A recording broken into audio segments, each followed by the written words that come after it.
played Lady Garrick, who was the lady of the house, and married to Lord Garrick, I imagine. And yeah, the scenes when she starts out, the first time you see her, she's sewing, I remember.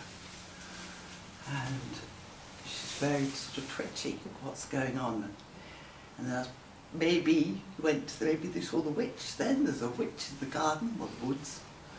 And for some reason she wants this person killed, dead, no longer there.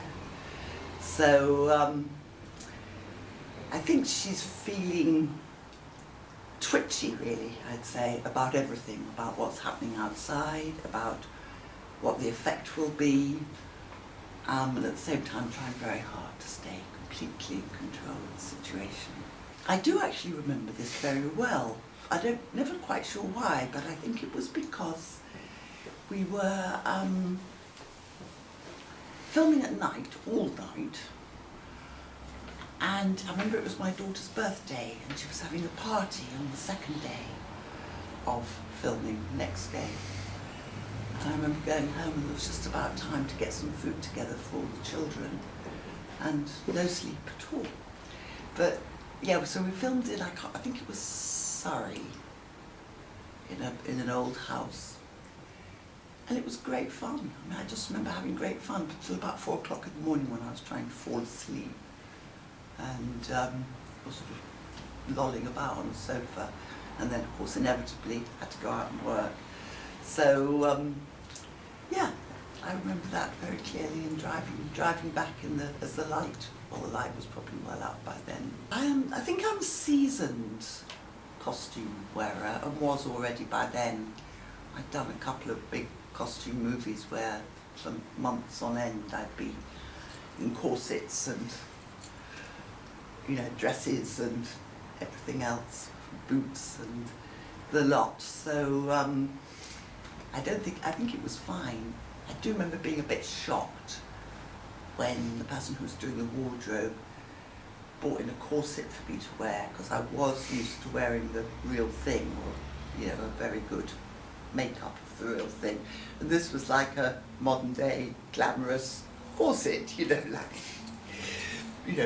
nylon and all of that. So it wasn't quite what I thought, but it certainly did the job. It looked fine underneath that dress. Yes, I didn't, because Patty was sort of over there, if you like, while William and I were looking on. I don't really remember talking to her. I suppose we would have said hello and exchanged a few words, but we weren't really ever acting to, I suppose she chops my head off. Or was that giving it all away? So yes, in that sense, I would have been with her. William Russell, I remember he was very nice, very charming. He said I was being too subtle. I remember that in my acting, it was being too subtle. I don't think it is. In fact, whenever people say things like, wish I'd seen you in things, I wish I'd seen you, that is the one bit of film I show them, one, because it's not very long, and so they don't have to suffer for too long watching an old movie of this now different person, but also because it's actually the bit I'm most proud of.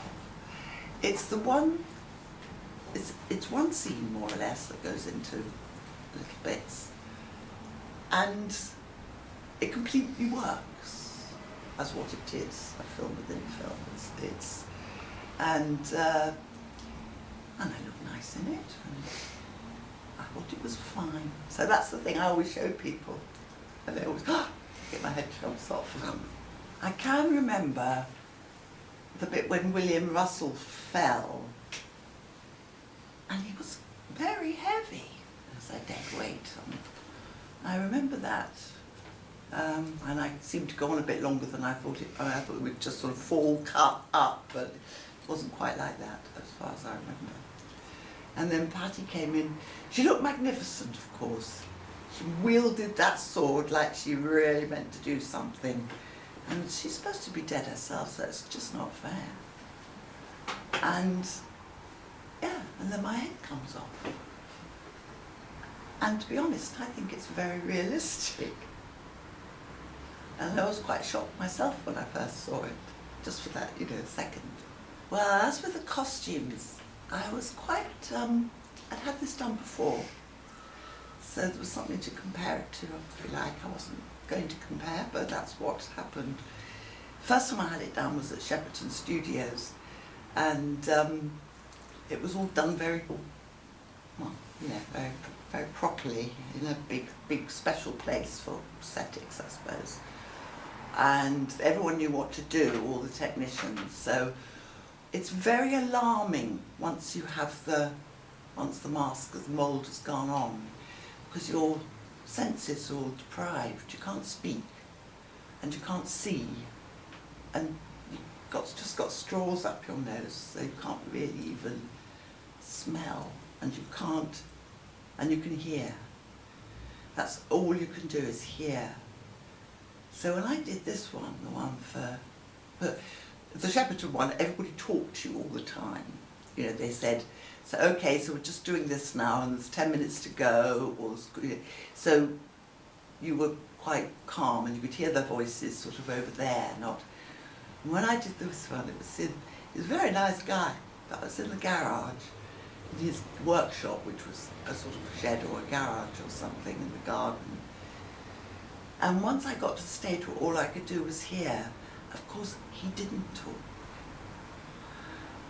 But he moved about a bit, and that was incredibly alarming, because you just don't know what that person's doing, and you can't react or say anything to them. So, and he didn't tell me that it was 10 minutes to go, or 5 minutes to go, so I found I was really getting quite paranoid, as you do, I think, if you suddenly can't speak or see. So yeah, that's what it was like. Not the best bit, but the end result was worth it. The first time I saw it was when I saw the film. Yeah, I was quite shocked. And I did think it looked realistic, and it looked like me, and I was quite pleased that it was still there. It was a very short experience working on terror. I mean, it was only, let's say, 2 nights filming for me, but I definitely enjoyed it. And here I am, all these many years later, seeing Norman, so I think that speaks for itself about how I feel about Norman. I'm still around. I think I remember it very well, exactly as it is, but it is a very small period of time. And yeah, I definitely enjoyed it.